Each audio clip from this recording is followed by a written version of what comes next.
Shanker Singham is Chief Executive of the Trade and Competition Policy and Law Consultancy company Competair, and also a former advisor to the UK Department for International Trade and the US Trade Representative. Shanker, good to talk to you again. Are these talks really underway? Well, I think what's happened today is that you've got obviously the US steel aluminium tariff.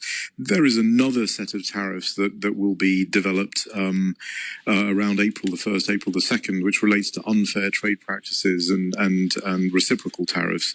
That's another tariff that will hit a number of countries, including the UK and Europe and so forth.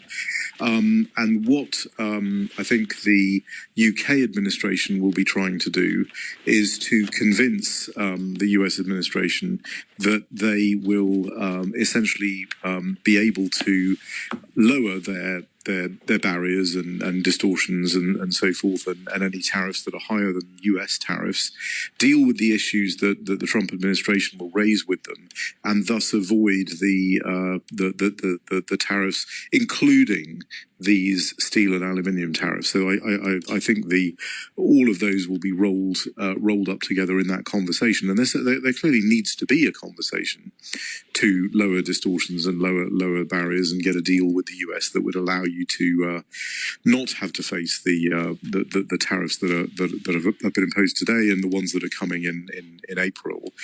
But to do that deal, they will have to answer the questions that the Trump administration will pose, and that relates to internal measures in the UK that the Trump administration has already outlined, and they're doing this with all countries, so it's not unique to the EU or China, or it's virtually every G20 country. Shanker, we were talking about the debate a few months ago as to whether Britain would have to follow the lead of the EU or side with America.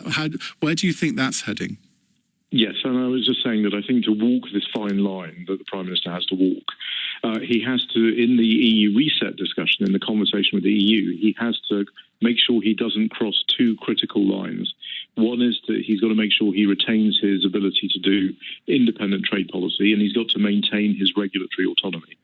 And if he does a deal with the EU that restrains or constricts his ability to control his own regulatory system, then he's going to have problems doing a deal with the US to get the UK out of that tariff environment.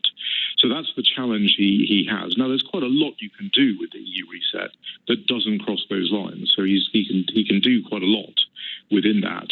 But the tightrope he's got to walk is to make sure he doesn't do anything that crosses the regulatory autonomy line. And the main thing that would damage a potential deal with the US is dynamic alignment with European regulation, which the government is talking about. So that, in my view, would cross that line, and it would make a deal with the US very difficult to do. So what do you think are the prospects for a full trade deal with the US? Because it would be rather ironic if a Labour government managed to negotiate a full trade deal, which a Conservative one didn't. Yes, well, I mean, often Labour governments do actually do reform, oddly. I mean, the New Zealand government of Roger Douglas did it, the Australian government under Keating did it. Usually they do it because they have to do it. This may be one of those cases. I mean, I think that the chances of a deal with the US are, you've got a president who's predisposed to the UK. Now that does not mean, we shouldn't take that for granted, and that does not mean that any kind of offer will be, warmly received. You have to actually deal with his complaints. And as long as they can deal with the complaints, most of which are directed at, things that we've ported over from the European regulatory system, then I think we can do a deal. I think we can improve at the same time the EU-UK agreement and take out some of the frictions, but not all of them. And that's, I think, the good outcome for the UK. I think a bad outcome for the UK would be doing things you don't need to do with regard to the EU that prevent you from doing that deal with the US. Then you're facing a big tariff, and that's a lot of damage that we'll have to take on in our domestic economy. Shanker, thank you very much indeed for joining us here on LBC.